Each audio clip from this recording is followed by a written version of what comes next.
Hare Krishna. Thank you once again for coming to the Sunday Feast program. We will be reading from Bhagavad Gita as it is. And today I have chosen the verse from chapter 2, which is entitled Contents of the Gita Summarized. And the verse is 41. And there's a specific reason why I chose this verse, because we are nearing the end of 2024 and getting close to the beginning of 2025. And what's the one thing we always try to do in the new year? We all make resolutions. So this verse is going to talk about resolution and determination. So for those of you who know this, please repeat after me. This is 241. Vyavasayatmaka buddhir ekeha kurunandana bahushakha hi anantascha buddheyo vyavasayinam. Translation, please repeat. Vyavasaya atmika, resolute in Krishna consciousness. Buddhi, intelligence. Eka, only one. Iha, in this world. Kuru Nandana, O beloved child of the Kurus. Bahushakha, having various branches. He, indeed. Anantaha, unlimited. Cha, also. Buddhaya, intelligence. Avyavasayinam, of those who are not in Krishna consciousness. Translation and purport by His Divine Grace A.C. Bhaktivedanta Swami Srila Prabhupada. Those who are on this path are resolute in purpose, and their aim is one. O beloved child of the Kurus, the intelligence of those who are irresolute is many-branched. Please repeat. Those who are on this path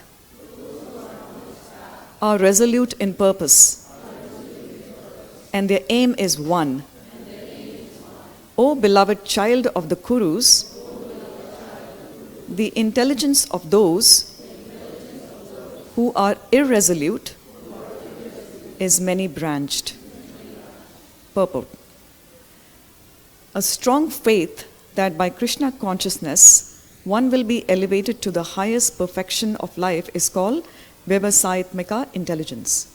The Chaitanya Charitamrita Madhya 22.62 states, Shraddha Shabde Vishwasa Kahe Sudrudha Nishchaya Krishne Bhakti Kaila Sarva Karma Kritahaya. Faith means unflinching trust in something sublime. When one is engaged in the duties of Krishna consciousness, he need not act in relationship to the material world with obligations to family traditions, humanity, or nationality. Fruitive activities are the engagements of one's reactions from past good or bad deeds. When one is awake in Krishna consciousness, he need no longer endeavor for good results in his activities. When one is situated in Krishna consciousness, all activities are on the absolute plane, for they are no longer subject to dualities like good and bad. The highest perfection of Krishna consciousness is renunciation of the material conception of life. This state is automatically achieved by progressive Krishna consciousness. The resolute purpose of a person in Krishna consciousness is based on knowledge. Vasudevah sarvam iti sa mahatma sudurlabha.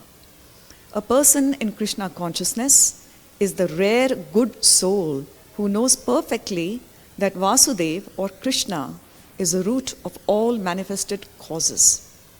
As by watering the root of a tree, one automatically distributes water to the leaves and branches, so by acting in Krishna consciousness, one can render the highest service to everyone, namely self, family, society, country, humanity, etc.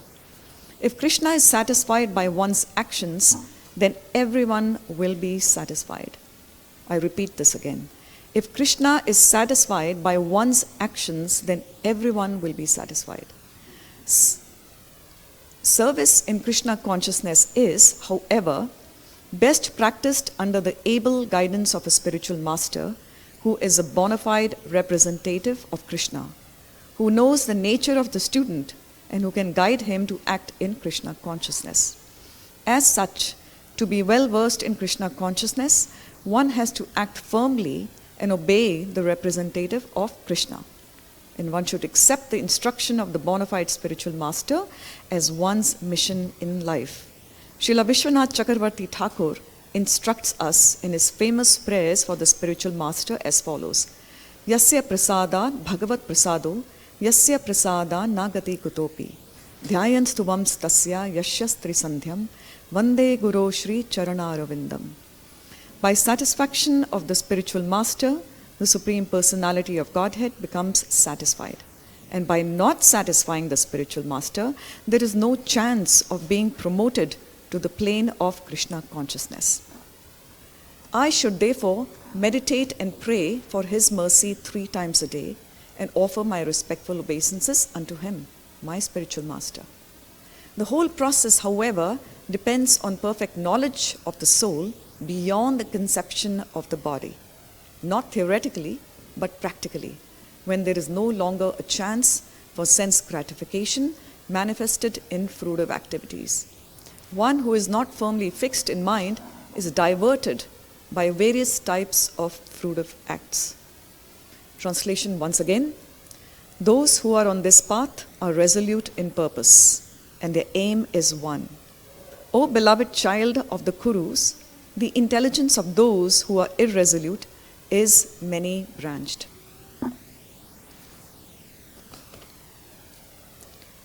Om Ajnanatimirandhasya Jnananjana Shalakaya Chakshurunmilitam Yena Tasmai Shri Guruve Namaha. So this verse is actually a very important verse for people who are practicing Krishna consciousness and those who are new to Krishna consciousness, because it is talking about resolution. And resolution is a very common word that we use, particularly when we are stepping into the new year. How many of you make a resolution on 1st of January of each year? Please raise your hands. And how many of you are successful in maintaining that resolution? Just one person. Right. So resolution is very important in our spiritual lives, not only in our spiritual lives, but our material lives also. If we have to attain something, if we want to become a doctor or a lawyer, it's a very long journey. We have to go to medical school, law school, study very hard, get our licenses, and then only we then actually get the profession. In the similar way, in our spiritual life, resolution is extremely important. And another word for resolution is determination. If someone is determined to achieve something, and that resolution is unbreakable, that thing can be achieved. But what actually governs determination? What determines that our determination is going to be very strong? There are 2 factors here. One is deliberation, and second is devotion. So we're going to actually break this down and talk about how deliberation and devotion actually feed our determination to do well, either in our material lives or spiritual lives. But my talk is actually going to be on our spiritual activities here. And then I'm also going to talk about a few personalities. I'm going to share some stories with you. These personalities are from our scriptures, who are known for their extreme level of resolution and determination, and they were fully successful in what they aimed to achieve. So what exactly is deliberation? Deliberation means thinking about something with intelligence and wisdom. So when something is brought to you, you don't accept it immediately, you deliberate. You think about it intelligently. Is this good for me? Is this what I want? Will this be beneficial for me? Rather than acting impulsively. If we act impulsively, the thing that comes to us may actually harm us, because we have not paid attention to that item, whatever it is. It's a relationship or something tangible, physical item, regardless. We have to deliberate on it.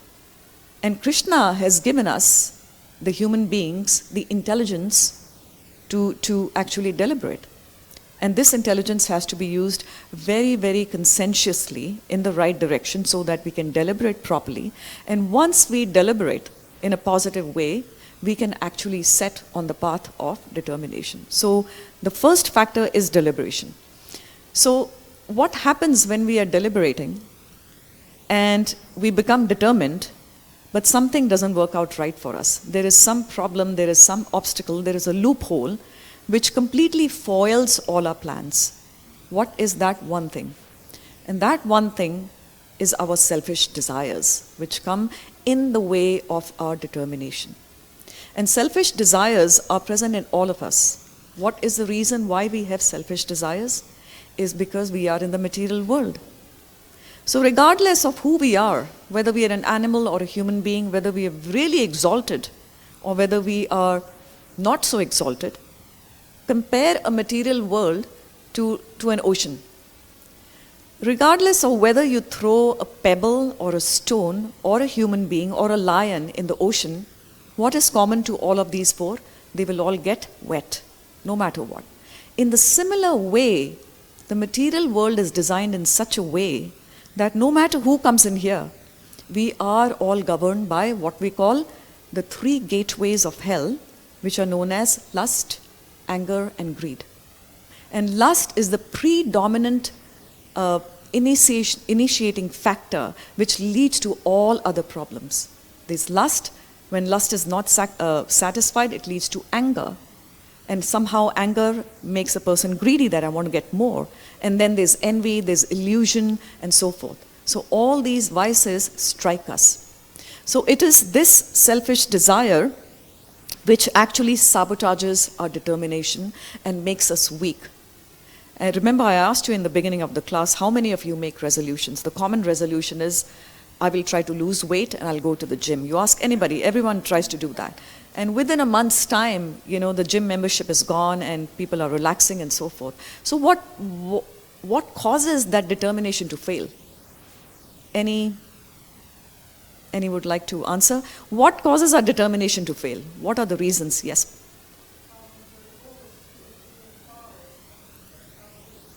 The goal is too far, it's beyond our reach. Anybody else?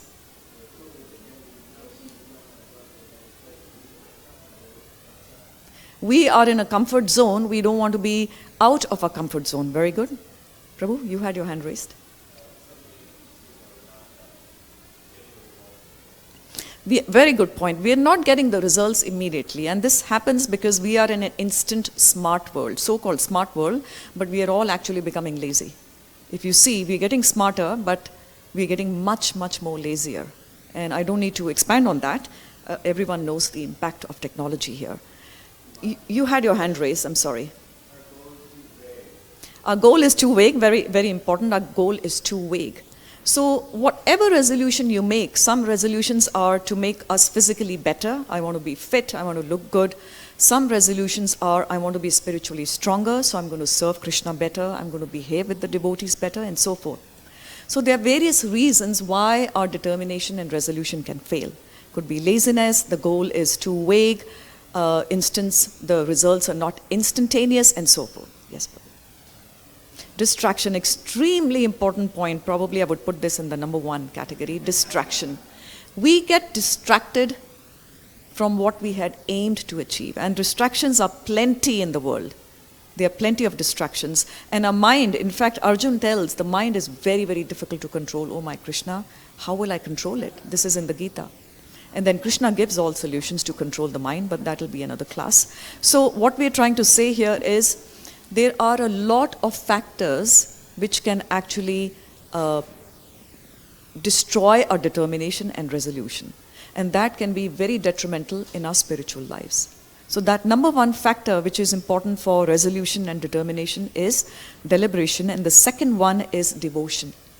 So the devotion, as we surrender to the Lord Krishna, and we engage ourselves in conducting activities for a spiritual upliftment, not for material upliftment. We are not conducting spiritual activities, whatever it is, to bargain with Krishna, saying that I'm coming to your temple, I spare 2 hours every Sunday, so you should give me something in return. That is not a spiritual activity. That is a bargain going on, and it is tinged with material contamination. So Krishna is watching all of this. Even without you telling Krishna, he is in your heart. So he knows exactly what's going in your mind without you voicing it.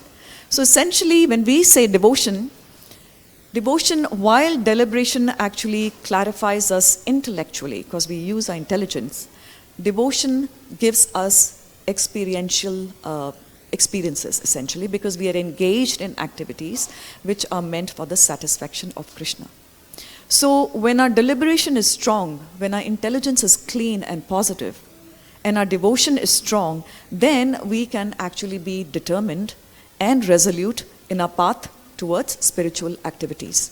So both elements are extremely important. Whenever you're making a resolution, whether it's a resolution on New Year's Day or down the line, please do remember that you have to be determined and resolute using your intelligence. The human beings have been blessed with intelligence, a higher level of consciousness, and we have to utilize this. This is a God-given gift. So if we don't utilize this, we are wasting our human form of life. And then, of course, devotion. You all coming to the temple and dancing and singing in front of the Lord and then honoring the sanctified food is an act of devotion. So that is all devotion, and please continue doing this, because that will actually lead you to become more resolved and deliberate in purifying yourself and actually approaching God here. So there are other elements which are important for our spiritual success. I've just mentioned 2 of them. Determination, which means being much more resolute in our endeavors. Then there's deliberation, then there's devotion. And then the 4th one is diligence. Diligence means being very persistent. So be very diligent, very careful about what we do, and that will also lead to our success. And then another one is deference. It's very important that we are respectful to everybody and humble. When I say respectful, we're not talking only about human beings. We're talking about every living entity on this planet. Be respectful, be kind, be compassionate, and make an effort not to hurt anybody. So that's deference. And then very important for us who are attempting to seriously practice Krishna consciousness is discipline. Discipline is very important in our life. So if you want to achieve something, if you're not disciplined, that endeavor is going to fail. So discipline involves following rules and regulations, and we follow a lot of rules in our spiritual activities, which may seem very complicated and very tough in the beginning, but towards the end, as we get more and more purified, those rules and regulations come to us very naturally, and we don't consider them as a burden. And then there is dependability. So if somebody is depending on us for some activity, we should not let them down. If we have been given a duty, we should not let them down. We should complete our duty, which is a sense of responsibility and commitment. So this is a list of 7 different words which are beginning with the letter D, which are very important for our spiritual lives and its success. So in the next 20-25 minutes, I am actually going to discuss something that I like very much, stories of individuals from our scriptures, the Vedic scriptures. Their pastimes will give you a little glimpse into what resolution and determination can do to a person here. And let me start with a very, very common example, which is quoted by several of our acharyas, is Dhruv Maharaj, a little 5-year-old boy. So I'm going to tell you a story in very simple words. Dhruv Maharaj's father was named Uttanapad, and he had 2 wives. The older was known as Suniti, and the younger was known as Suruchi. The older wife had a son whose name was Uttama, and the older wife's son was named Dhruva, and the younger wife's son was named Uttama.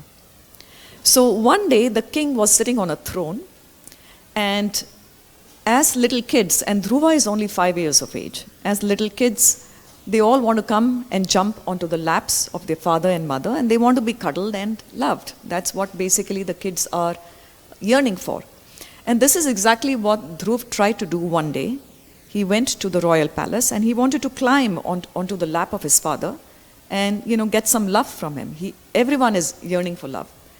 And when he tried to do that, the younger wife Suruchi stopped him and said, "You are not qualified to sit on your father's lap because you have not taken birth from me." So the younger wife was known for her arrogance and not such a great attitude. And so little Dhruva started crying. And the younger wife said, "Because you're not born from me, you need to make yourself capable so that in your next life you can take birth from my womb and then you'll be qualified to sit on your father's lap." And the father at this time was completely silent and helpless. Why? Because the father liked the younger wife better than the older wife. So that was remember I told you about lust? It's a very, very negative emotion which can completely distort our intelligence. And so Dhruv Maharaj actually started crying. This is a 5-year-old child who started crying and went back to his mother, Suniti, and she asked him why he was crying. He says, "I wanted to sit on my father's lap, but my stepmother stopped me." And so Suniti says, "Please don't worry about it." And so now Dhruv, besides crying, he's becoming angry also because he didn't like the behavior of his stepmother and he basically wanted what he was craving.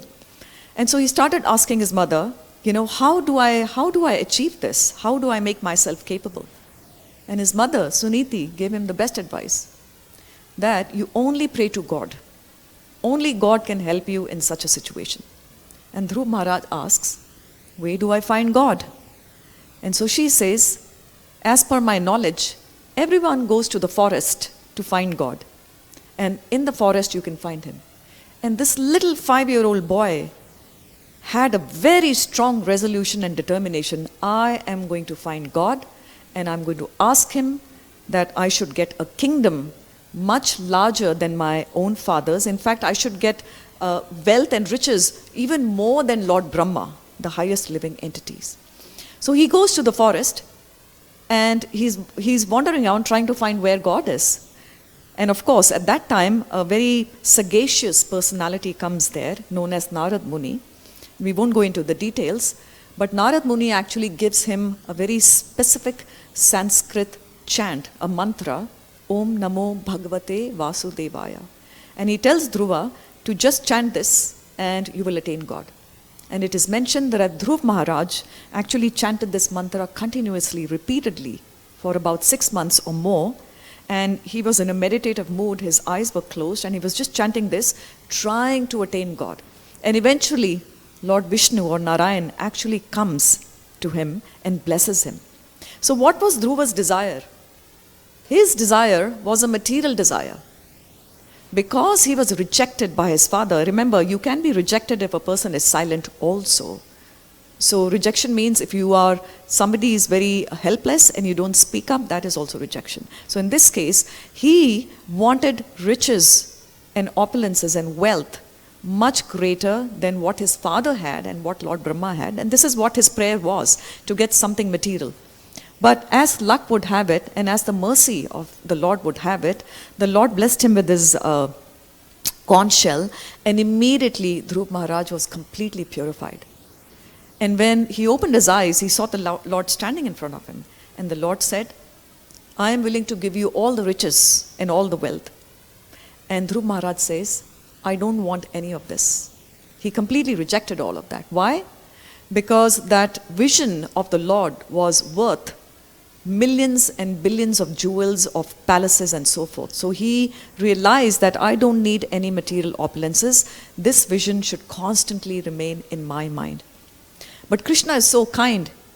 He says, "Yes, I will give this to you, but I will also give you the opulences and the material wealth you wanted."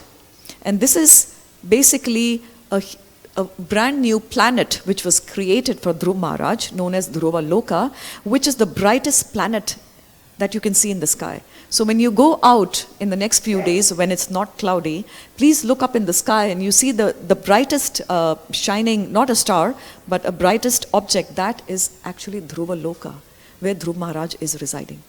So this is a classic example of a 5-year-old boy who went through so much pain and so much disturbance to maintain his resolution. Of course, his resolution was to get a kingdom and wealth, but he did not care about the animals in the forest. He didn't care about food and hunger and thirst. All his goal was completely single-minded devotion or attention towards attaining the Lord, so that he could ask the Lord for riches and wealth. And of course, it's a different story. He didn't ask for those. He wanted devotion from the Lord. So this is the number one example that comes to my mind when we're talking about very determined personalities. In the second example that I want to talk about is another very, very, very exalted personality, a great devotee of the Lord, who is also known for his determination. And his determination was for a very different reason. We'll talk about two personalities whose determination was sort of like materially guided or aligned, and then we'll talk about a couple of personalities whose resolution was spiritually aligned here. So this one is the great-grandfather of the Kuru dynasty, known as Bhishma. How many of you have heard of his name, Bhishma, also known as Bhishma Pitama? A very important personality, especially in the scriptures known as Mahabharata. So Bhishma's father was named Shantanu, and his mother was the very sacred river Ganga. And Shantanu one day went to the forest. He is a great warrior king. So he went to the forest, and he could smell a very divine fragrance coming from somewhere, the smell of musk. And he tries to trace this. Where is this lovely smell coming from? And he finds out that this fragrance is coming from the body of a fisherwoman. And he goes to the cottage of the fisherwoman, and he sees this very beautiful lady standing there, and he immediately falls in love with her. And he wants to marry her. So he comes back to his palace, and he thinks about how he should get married to this simple fisherwoman in the forest. And so he goes, after a few days, back to the forest and approaches the father of the fisherwoman and says, "I would like to marry your daughter. Please give her hand to me." And then the father is guided by a sense of possessiveness, is guided by a selfish desire, and says, "O king, you are very great, but there is only one condition, that I will give you my daughter." And the king is so besotted by attraction for that woman, he says, "Whatever you ask me, I'll give you." And so the father says, "Please promise me that only my daughter's future children will take over your throne after you depart." So he's asking that the fisherwoman's daughter would become the next future kings, essentially. And so now Shantanu becomes very morose, because his elder son is Bhishma, at that time known as Devavrata. And he says, he's thinking in his mind, this is not going to work out, because I already have my older son, and he's destined to take over as the king after me. Rightfully, he is the heir to the throne. And so the father is quiet, and he goes back, the king Shantanu goes back to his kingdom. And because he's not able to satisfy this condition of the father, he realizes that he would never be able to marry that particular woman. So he becomes really morose. And he becomes sad, and it's described that he goes to his palace. He doesn't take care of his duties, he's depressed, and he's lying in his bed, not eating, and so forth. And so his son Bhishma becomes very worried. What happened to my father? He's a king, he has to look after his subjects, he needs to be, behaving properly. So he goes to his father and asks him, my dear father, what is the problem? You're not conducting your duties properly. And the father tells him, yes, I really liked a woman and I wanted to marry her, but the father has placed a very stringent condition which I am not able to satisfy. So Bhishma is guided by a sense of familial affection for his father, as well as duty-bound son for his father, and all that he is looking for is, how do I make my father happy? How many of us, all of us as children, want to make our parents happy? Agreed? We all want to do that. We don't want to give pain to our parents. Why? They've given birth to us, and they've gone through a lot of problems to raise us into responsible beings. So in the same way, Bhishma goes back to the forest, goes to the father of the fisherwoman and says, "You made that condition to my father that only the children of your daughter will ascend the throne. I give you a full promise right now that this desire of yours will be fulfilled.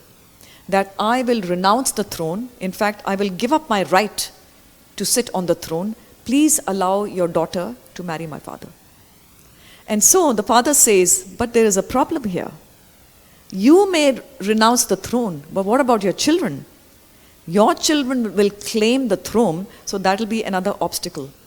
And Bhishma at that point becomes extremely determined and resolute, and he takes a lifelong vow of celibacy. And he is actually known for his celibacy.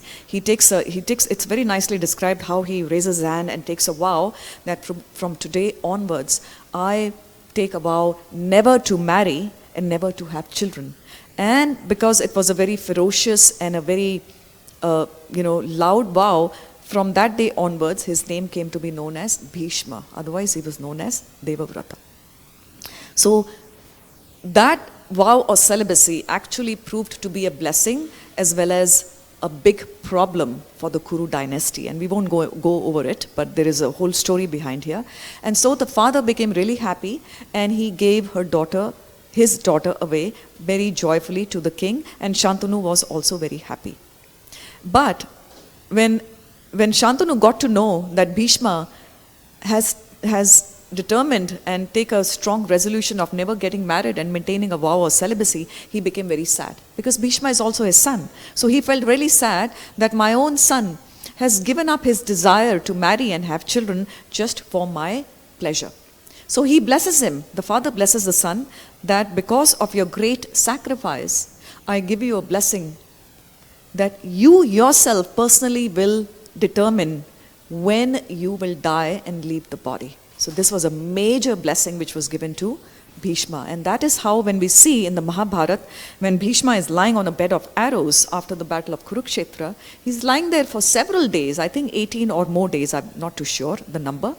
But he's lying there because he has the option of deciding when he wants to leave the body. None of us have that option, none of us. But Bhishma was actually blessed with that particular option. So this is a second example I wanted to share. Dhruv Maharaj was guided in his resolution to achieve riches and a kingdom larger than his father's.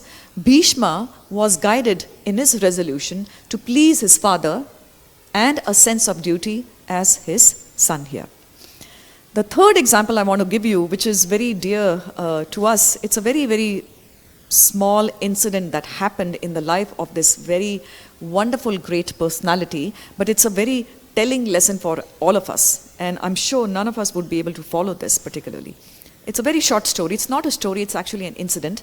And this is pertaining to the spiritual master of His Divine Grace, A.C. Bhaktivedanta Swami Srila Prabhupada, whose name was His Holiness Srila Bhakti Siddhanta Saraswati Thakur. A great acharya, an erudite scholar, one of the topmost scholars ever born. And it is mentioned here, his father, Srila Bhaktivinoda Thakur, was an ardent devotee of Lord Krishna. And he was born in a household of devotees. They would pray to Krishna every day, they would sing, they would chant, they would feed all the sages, and whatever they brought in the house, they would offer it to Krishna first before eating it. Always. So it is said that one day when Srila Bhakti Siddhanta Saraswati Thakur Maharaj was a child, I'm not sure what age, but fairly young child, mangoes were brought into the house. And mango is a very delectable fruit. It smells very nice and it tastes very nice. And so the little boy, Bhakti Siddhanta Saraswati Thakur Maharaj, when he was a little boy, he took a mango and he ate it. And when his father came home, Srila Bhaktivinoda Thakur, and asked him, where are the mangoes? They were meant to be offered to Krishna. And Maharaj said, I ate them. And Bhaktivinoda Thakur said, we never eat anything without first offering to Krishna. And when he heard this message from his father, a small boy, he resolved and determined, and he took a lifelong vow I will never eat a mango for the rest of my life.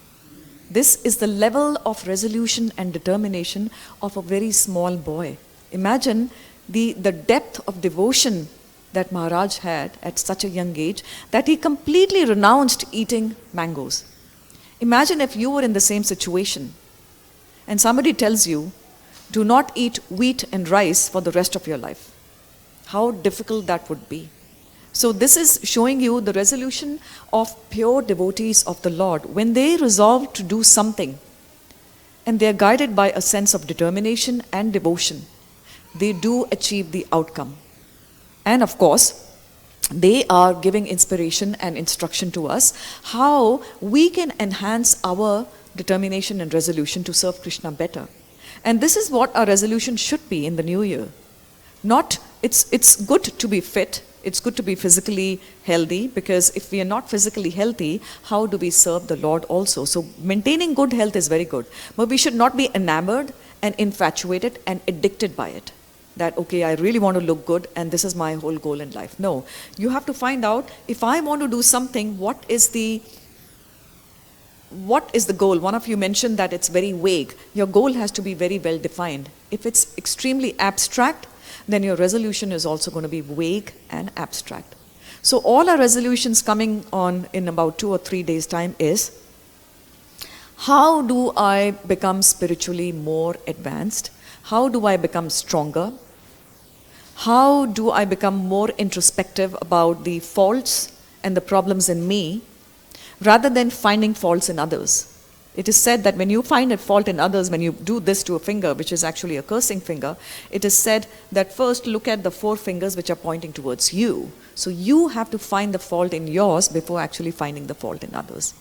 But in our tradition, we never find fault in others. In fact, we look at ourselves and try to make ourselves better in a mood of humility and submissiveness. So our resolution should be, how do I behave well with others? How do I make my life better for a socially and spiritually advanced cause, and so forth, right? So in terms of resolution and determination, if a resolution fails, it is mentioned in the Gita that even if you fall down and you have certain aims that you need to fulfill, the Lord says, do not worry. Because whatever good deeds you have done, I'm talking about our spiritual activities here, whatever good deeds you have done, they are being deposited in your bank account, in your spiritual bank account. And in your next life, you will start where you left off in your previous lifetime. So this is the beauty of a path of devotion. Nothing is lost. In fact, I'm going to read the previous verse, which is very telling here, text 40. In this endeavor, there is no loss or diminution, and a little advancement on this path can protect one from the most dangerous type of fear. So Krishna is saying a little advancement. We're not talking about a whole 100% advancement. A little advancement, but you have to be on the path. If you're not on the path, then there is problem of irresolution and trying to go towards different branches and getting lost and getting confused. So when the knowledge is given to us in a very solidified manner, and it's very clear to us, we should take up that particular knowledge. And then there's, of course, various other personalities. I'm going to end in the next 2-3 minutes. There are various other personalities who are known for their resolution and resolve. We know about another 5-year-old boy known as Prahlad Maharaj, who was born into a family of demons, evil personalities, and his father was completely against Lord Krishna, and Prahlad Maharaj was completely for Lord Krishna. And despite all the tribulations and the pain which was given to Prahlad Maharaj as a child by his father, he was completely resolved and determined to always chant the name of Lord Hari or Lord Krishna. So he was thrown off the cliff, he was thrown into boiling oil, he was put in front of big gigantic elephants, and the list goes on. And he never gave up the chanting of Lord Hari or Krishna, despite all this. And of course, the Lord came. In the painting you can see in the back there, the Lord came as Lord Narasimhadev to save him. And this is the very strong determination of Prahlad Maharaj. Another personality is actually another person born into a family of demons known as Bali Maharaj. And it's a very, very beautiful pastime. when Krishna disguises himself as a little dwarf, as a Brahmin, and comes and asks for 3 steps of land. And at that point, Bali Maharaj's spiritual master, the guru of the demons, had warned him, do not give him what he asks for, because he is in disguise, he is Lord Vishnu, he will take away everything from you. But Bali Maharaj had resolved to serve as an excellent king and always serve the Brahmins. He could have immediately said, my spiritual master is instructing me not to give you what you asked for, but he actually chose not to follow the instruction of his spiritual master, which is actually a very unique phenomenon in itself. And he said, anybody who comes to my door, a Brahmin particularly, and Lord Vamandev came as a Brahmin, it is my duty as a king to give a Brahmin whatever he asks for.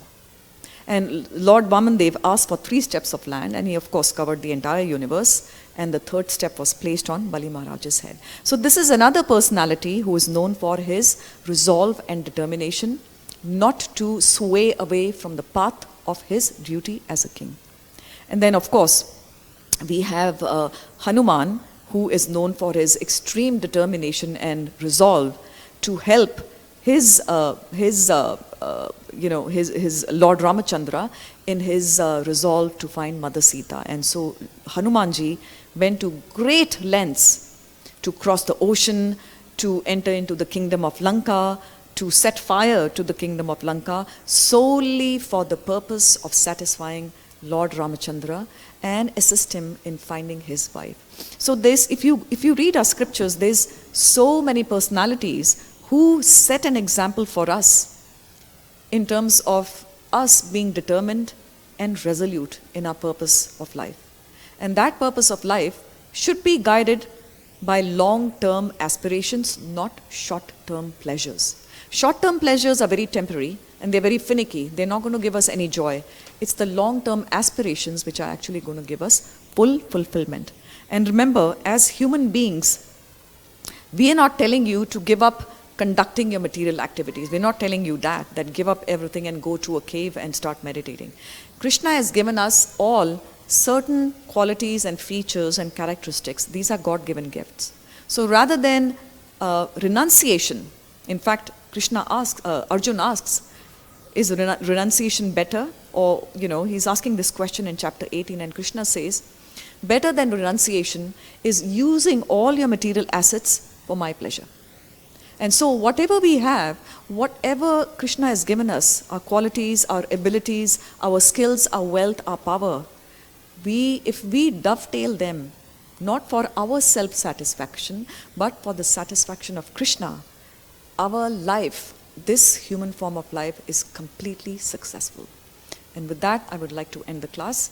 His Divine Grace, A.C. Bhaktivedanta Swami Srila Prabhupada Ki Jai. Is there any question or a comment? Maybe I can take one. It's already 1:30.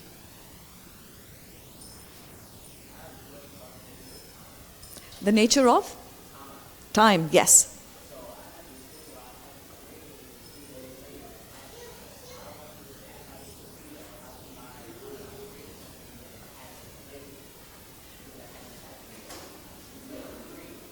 Is there a mic? I'm not able to hear his question. I think he's getting a mic. Because there's a little bit of a disturbance here.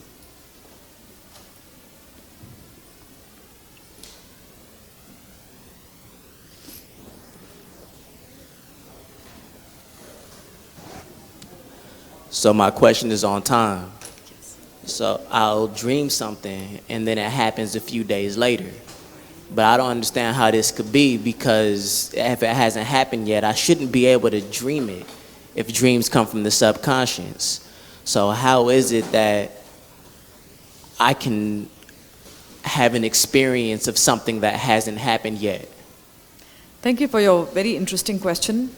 The element of time, first let me respond to that. Kal, that is Krishna himself.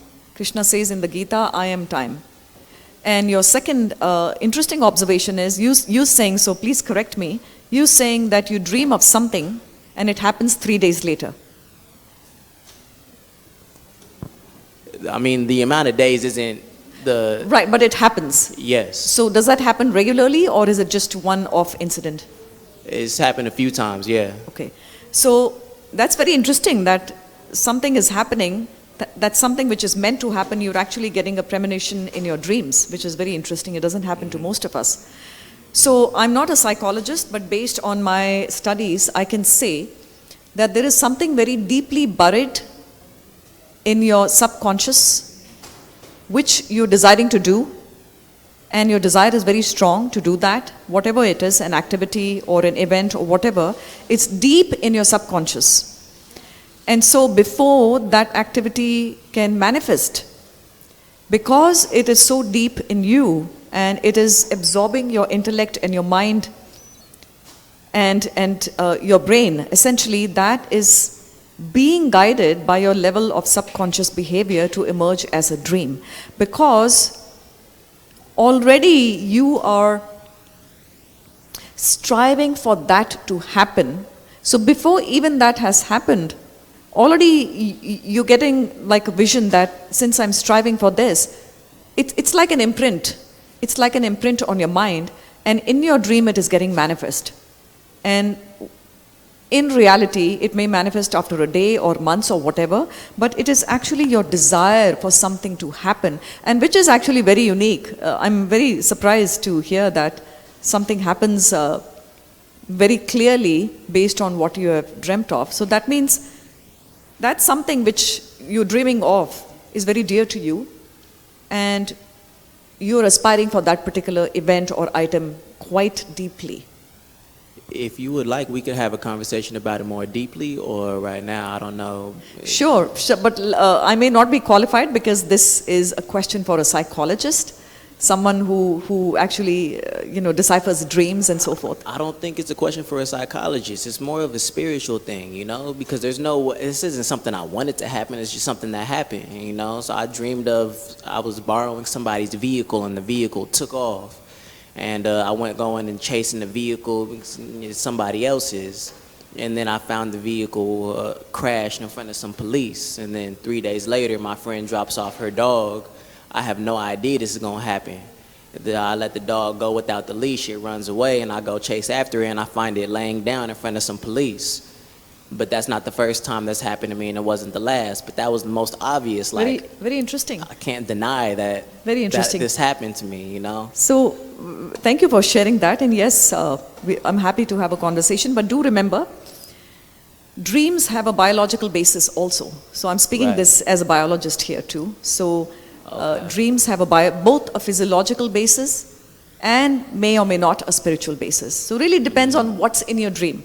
If it's something to do with violence and theft, so that's not a very spiritual dream. Spiritual dream is where you're thinking of yourself as a spirit soul, you're connecting yourself with God. It's more concerned with self-realization, whereas these day-to-day matters, somebody's dog running, a car crashing, these are very routine day-to-day matters. So dreams, that's why I said they have both a biological basis and a spiritual basis, depending on the kind of dream. So I'm happy to discuss this a little bit later. Great, great. But thank you for sharing that. All right. Thank you. Hare Krishna. Please don't forget to have Prashadam. It's across the street and it's a wonderful feast.